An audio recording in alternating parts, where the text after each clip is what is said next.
You're listening to The Aviation Show, brought to you by Debella Training. For more information, contact us on www.debella.co.za now.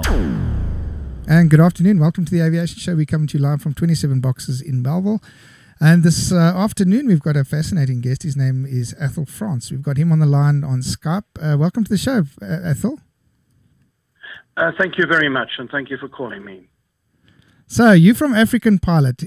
Tell us a little bit about your history in aviation and where this whole lot started. Well, my history really, I was a professional photographer for most of my life. And 17 years ago, I decided to start an aviation magazine called African Pilot. And I started the product African Pilot when I was on my first visit to Oshkosh in the United States of America. Wow, okay. And you say you started it? What was it, a proper magazine that you started, or was it just a couple of pages? No, we launched into a proper magazine. Initially, it was quite thin. Until we got the advertisers on board. And as the advertisers came on board and the magazine became more and more popular, and I was very fortunate that it got onto the retail shelves pretty quickly. Within 2 editions, it was marketed throughout South Africa and, in fact, our neighboring countries on all the retail shelves, such as CNA, Exclusive Books, and that sort of retailer. Today, the magazine is found in many more stores as well, approximately 1,000 stores around South Africa. Wow. So to get a magazine on the shelves, I mean, we've published a book ourselves, and that's quite a story. To get the CNAs and everything to accept them, how did you do that? Well, initially it was quite a mission, but one had to go to, at the time, the CNA group was in terrible trouble, and it was later taken on by the EDCON group. And so one had to go through various, jump through various hoops and find a distributor. And in those early days, the distributor that distributed African Pilot was Junk Mail. Okay. And they did a marvelous job for many, many years. Then Junk Mail ceased operation of its own distribution, and we were then taken in by On the Dot, which is part of the Media 24 group. All right. So you came up with this brainwave. I want to start a aviation magazine, and then how do you kind of put something like that together? Yes, that's a very good question. It takes an extraordinary amount of time and effort, and believe me, the time and effort hasn't diminished over time. It's perhaps got more and more intense. The magazine is, or more recently, I've refined the magazine substantially by, I use the word chapterizing. It's probably not a good English word, but we've now introduced 6 chapters within the magazine to cover all aspects of general aviation in South Africa. Maybe I must step back a bit. In other countries of the world, if we looked at the United States or Europe, where aviation is considerably larger than it is in South Africa, there would be specialist magazines dealing with, let's say, airliners, airline pilots, magazines dealing with general aviation, with sporting aviation, with light sport and helicopters and so on and so on. What we have to do in South Africa is we have to be something of all things to everyone. So we cover all aspects of aviation, from airline flying right down to home building and the building of your smallest little puddle jumper, if you can call it that. So in a nutshell, what I did about a year ago is I chapterized the magazine into 6 major chapters, being airline pilot, commercial pilot, military pilot, drone pilot, helicopter pilot, and sport pilot. And those 6 chapters form the fundamental skeleton of each magazine that goes out on the shelves every month. Okay, but now I know there's a lot of aviation magazines. So what makes you different to, for example, Air News or one of the others? That's a very important question too. I think what makes African Pilot unique in its own way is that each magazine that we put out there, that we publish, must have what I call a coffee table look and feel about it.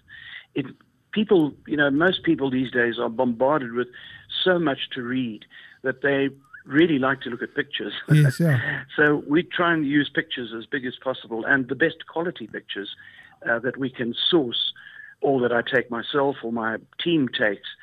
And those pictures are then introduce or lead the person, the reader, into that particular article or whatever it's going to be. Also nowadays, African Pilot has more articles per month than any of the other magazines due to the manner in which it's been redesigned. Okay. And now, how are you going to cope with the times change? You know, we've got Bitcoin, we've got online magazines, we've got all of these things happening. What's African Pilot kind of doing to keep up with that? That's a lovely question. We were the first aviation magazine in the entire world to go electronic in 2008. So 9 years ago, in those days, we didn't even have the methods here in South Africa. So I had to use an Indian company offshore that put African Pilot together as an electronic magazine out there. Naturally, everything else has followed suit. And nowadays, of course, this whole electronic, or let's say, the electronic magazine, the magazine that is seen on your computer or your laptop or your iPad, is in fact designed and made in South Africa.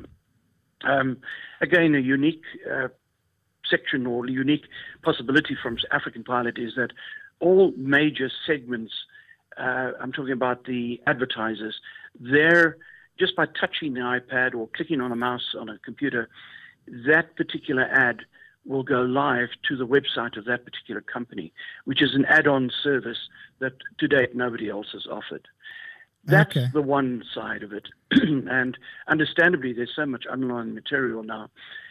African Pilot is complemented by APA News, which for the past 16 years has come out every single Monday. There's a long lead time between monthly magazines and the news that happens instantly. So APA News is a method 4 times a month to come out, or some months it's actually 5 times, to come out and bridge the gap between monthly magazines. Okay. So now, going forward, do you see your magazine turning into an online magazine solely, or is there still room for proper print? A very interesting question. And the answer is, you have to, in this modern age, have to have all formats. You need a printed magazine, which we have. Then the online magazine is an exact duplicate of the printed magazine. So that can be accessed anywhere in the world. And then, as I said to you earlier, or just now, the APA News fulfills that wonderful function of filling the gaps between magazines. And because we take banner advertising into that, it has in actual fact become an online magazine that comes out once a week, and it's doing extremely well. Fantastic. And then can the advertisers track their ads and see, okay, we've advertised in this edition and this is how much exposure we've got? Or is it purely on a viewership, or what do you call it, a readership? It's purely on a readership basis, because the 3 formats are so different. For very obvious reasons, a paper magazine, you can't really track anything. But the moment it becomes electronic, you can start tracking. And yes, you can track the number of hits and the number of exposures. And this is why we are refining the APA News. And APA stands for African Pilot Aviation News. Okay. So the reason we decided to come up with a modernization of this is you can actually track it. And during the course of this year and early next year, it will become a full-blown online publication with definite key tracking devices. Wow, okay, that sounds fun. So for advertisers, that's very good news. Oh, yes. No magazine can exist without the advertisers. The sales of magazines, I mean, if our magazine sells at 35 Rand in the shops retail, but we only see half of that because the other half goes to the distributor and, of course, the retailer. So the actual amount of cash that a magazine publisher gets in, or income from the sale of magazines, is pretty small. It probably hardly covers the cost of the print, I'm sure. It doesn't cover the cost of the print at all. Okay. In fact, it covers a fraction of the cost of the printing. Wow. So for any publication, it's not just African Pilot, it's any publication out there that prints, because your printing bill is by far your biggest bill. And therefore, you have to, every month, bring in an income of advertising revenue, which will then pay for all your overhead costs and so on. Sure. Fun and games. Well, tell us quickly about you yourself, Ethel. And where did you start in aviation? Is it something that's in the family? Are you passionate about flying itself? Well, many years ago, and as I said to you earlier, I was a professional photographer, and I kept getting assignments to photograph buildings from helicopters or fixed-wing aeroplanes. Mm-hmm. And I had quite a lot of friends who flew. And so I decided to bite the bullet and go and do a pilot's license, which I did 35 or 36, something like that, years ago. I did my private pilot license at Rand Airport, and then I did my advanced training also at Rand Airport. I bought an airplane, and I loved that airplane. I flew her for just over 20 years. That airplane since gone, and I now have a share in a Cessna 182. My own personal hours are coming up just short of 2,000 hours. I expect to get to the 2,000-hour mark either this year or early next year. And the Cessna 182 is an ideal platform for doing air-to-air work. Okay. So I'll often go out with an instructor where I'll fly to the remote airport or wherever we're going to fly, then change seats. So the instructor then flies the airplane while I do the air-to-air photography of the target airplane. I've seen some of your pictures. They're absolutely amazing. So, wow, that must be an art on its own, taking these pictures. Yes, it certainly, and much has changed in life, not only with the digitization of magazines and so on, but also the digitization of film. So we don't use film anymore, of course. Everything's on digital cameras. But having high-quality cameras, the best of the best, is essential for the job. Sure. So can you remember that first solo? Tell us about that. Yes, it was. I do remember it. It was on runway at the time 35 at Rand Airport, and it was awesome. I had battled a bit to go solo because I had a pretty bad instructor that when I was doing my right at the beginning ab initio training, who he was like a bear with a sore head. He used to drink too much at night, and they'd come in. I was always wanting to fly very early in the morning, so before I went back to my studio to work. And this man would grab the controls out of my hand and say, oh, this and this and this. And eventually I changed instructors, and I got a very nice lady instructor who was absolutely excellent, and got my self-confidence back. But yes, it all went by in a whirlwind. The next thing I was off the ground and I was on downwind. I looked at the airport. I thought, well, just pretend somebody's sitting next to you and do it, which I did. But it was daunting, as it is for every single new pilot, I'm pretty sure. I can remember when I did mine, the biggest kind of shock, it was in a 150, and the biggest shock was the weight difference, because we've now kind of halved your weight. And I can just remember this thing climbing unbelievably well, and I couldn't understand why it was doing that. Because my instructor didn't say, listen, it's going to be a lot lighter. But yeah, very special moment, eh?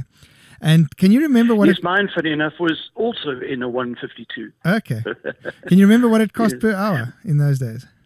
Yeah, I've probably got recollection somewhere, but I think we paid less than 100 Rand an hour. Mine was 55 Rand. And today that would be about 1,200, if not 1,500 per hour. Mine was 55 Rand solo and 65 Rand dual. It's unbelievable. And as you say, it's probably more than 1,200. I know places that charge almost $2,000, so it's hectically expensive. We going to go to a quick ad, and then when we get back, we'll chat about the drones. How about that? That'll be wonderful, yes. Cool, we'll be back now. brandlive.co.za. Have you ever thought about the power of social media? Social media has the power to make your business grow. Grow! Yeah. Why don't you let us manage your social media? Because our business is to see your business grow. Visit us at www.theaviationshowcom www.bstownmedia.co.za. And welcome back to the Aviation Show, coming to you live from 27 Boxes in Melville. So, Ethel, now we're going to talk about drones. Apparently, you're the expert in the industry to talk about drones. They are unmanned. What did you say they were? Unmanned aerial vehicles. First of all, I'd like to correct you there. I'm not the expert. I'm still learning, and I'm learning lots about drones in our modern world. Well, that makes you an expert because you know a lot more than what I do.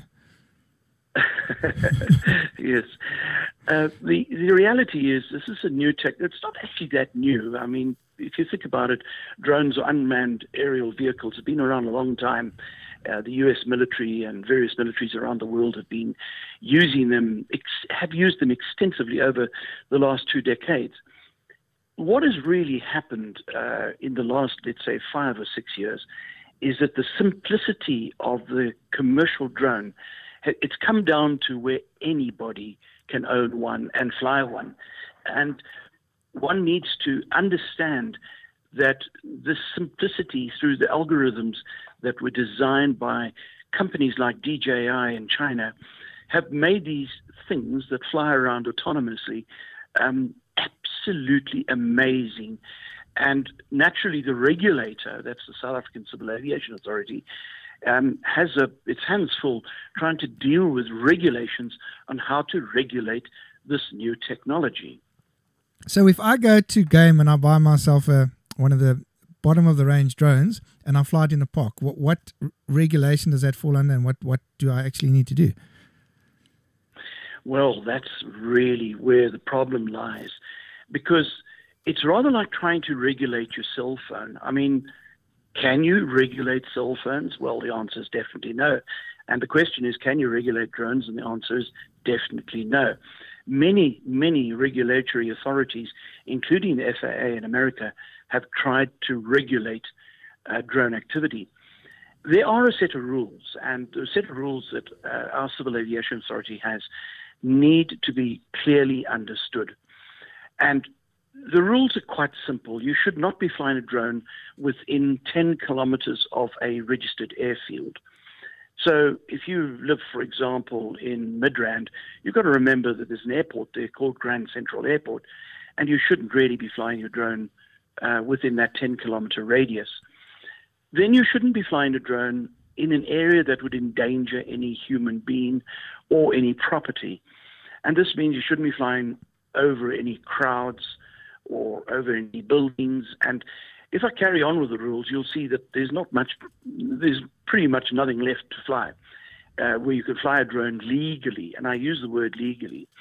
The problem is the Civil Aviation Authority has done very little about publicizing the rules to the general public, which means the general public just simply doesn't know. So there's nothing to stop you going to any shop, for that matter, buying a drone, and I mean, if we look at the rules, if you're going to fly it professionally, yes, you have to have a license. But do they, when you go to the shop, license, do they actually educate you and say, listen, you need a license for this, or do they just sell it to you? No, they just sell it to you. You don't need a license for it. They don't even know. The shops themselves don't even know what the rules are. So, I mean, there's a shop, a very well-known hobby shop in Sandton, that during the Christmas New Year period, 2016, sold something like 24,000 drones. Jeez. So with tears in my eyes, how are you going to regulate this swarm of machines flying around? Wow, okay. Now, fortunately, most of the very light-duty drones, and I'm talking about up to about your Phantom range, are very light-duty, and they don't have they're all electric, and they don't have a very long flight span, and they don't have very high-resolution cameras. So they can't do much damage. It's more like a toy, if I can use that term. But once you start getting into the better classification drone and go up one, like the Phantom, for example, weighs just under 2 kilograms. And I like to think that the break point should be from 0 to 2 kilograms, being what we'd call hobbyist drones, or drones that are used in a sense as toys. But then once they go above 2 kilograms and up to a weight of about 7.5 kilograms, you're now starting to look at a drone that is very much more expensive and is certainly not a toy any longer. It has got significant capabilities. But plus, once you get above... If a 2 kilogram drone went through a jet engine, I mean, it's going to cause huge damage. I mean, it could probably even take your wingtip off if it hit the cockpit. There'd be some damage, I'm sure. You know, there's been a lot of scaremongering on this, and I've seen slides put up by various authorities. The reality is it hasn't happened anywhere in the world yet. There have been some scaremongering. There's a famous one at Heathrow where a drone allegedly hit an Airbus A320. In actual fact, that was proved to be a paper packet. It was not a drone. I think, generally speaking, people are fairly, I'd like to say, responsible. And they're not going to go and fly a drone close to an airport where there is the certain danger. You're also not allowed to fly your drone above 400 feet above the ground level. Okay. Now, any aircraft that's flying below 400 feet is, in fact, breaking the law. It shouldn't be there. That's an aircraft or a helicopter. So it stands to reason you shouldn't be flying a drone anywhere near a significant airport, such as Tambo or Cape Town or Durban. You should be, as you said, in the park somewhere or away from anywhere where there could be a potential conflict of interests. And you are right. If a drone did have to hit, if it bounced off an aircraft, it would simply bounce off it. It's not going to leave any scar tissue. If it went through an engine, that's where the real danger lies because of the core battery of the drone. In a DJI Maverick or even the Phantom, the battery is quite substantial, and that would do some damage going through an engine. And possibly catch a light as well, I'm sure. Say again? It would probably catch a light as well. Aren't those normally lighter batteries? Not necessarily. I remember when they do test engines, jet engines for airliners, they throw frozen chickens at them, when the engine's on test. So, I mean, that's considerably heavier than a drone. So I don't see that. Look, it's a possibility, but it's not. It hasn't happened anywhere in the world to date. There have been very rare sightings in the USA and in Europe where a pilot of a manned aircraft has sighted a drone. So yes, it has happened, but to date, there's no record of a drone having struck an aircraft. Okay, well, that's good to anywhere hear. At all. So now that we've spoken about the doom and the gloom, what do you think are the possibilities of this technology? Because it's very exciting. I mean, they're talking about they want to deliver pizzas with it and take aerial photography and all sorts of fancy things. What's the latest on drones? What's the latest kind of technology that they can do? If one looks at where we are right now, the drone is used as a fantastic tool for any professional photographer. I think back when I was many years ago when I did many weddings in my life as a young person, and I did over 500 weddings when I was young. Now, I mean, the modern wedding photographer is packing a Maverick so that when the couple and all the family are standing out there in a long line, you can visualize the picture in your mind. Yes. Then he puts the Maverick in the sky and gets some lovely aerial pictures of the couple and the family waving at the drone. But that drone really is only flying 10, 15, 20 feet off the ground to capture those images. It's not as though it's any danger to any life or other aeroplane or anything at all. It's really not in danger at all. And the real challenge is to get the authorities to understand the different classifications of drones. Just as we have in airplanes, that you will have, like in South Africa, we have a national pilot's license, and that's for a 2-seat light sport aircraft. Then you have a private pilot's license, which is what I have. Then you have a commercial license to fly commercially, and finally an ATP license to fly an airliner. Now, so we should also classify drones into light category, medium category, and heavy category. And in the heavy categories, yes, you're going to have to be very seriously licensed drone pilot. And the immense use that they bring to commerce and industry is unbelievable.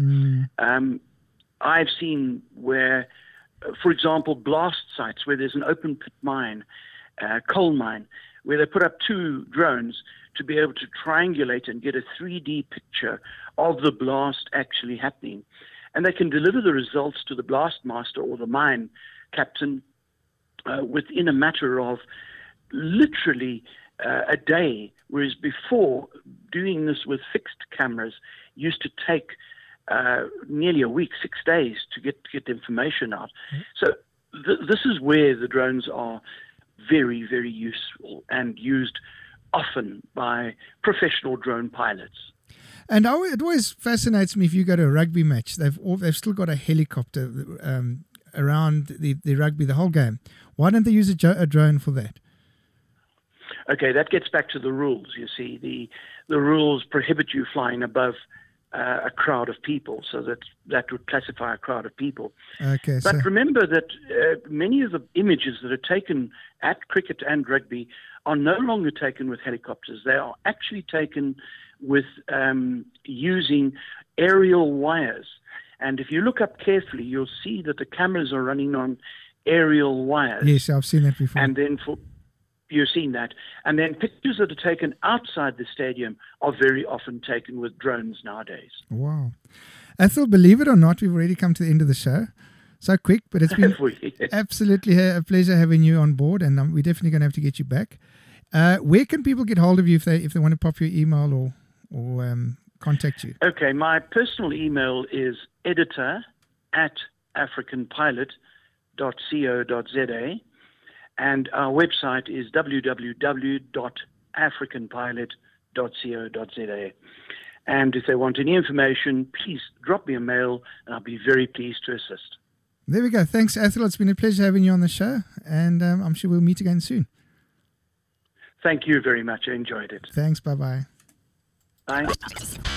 You have been listening to The Aviation Show on brandlive.co.za, proudly brought to you by DeBella Training. Visit www.debella.co.za now.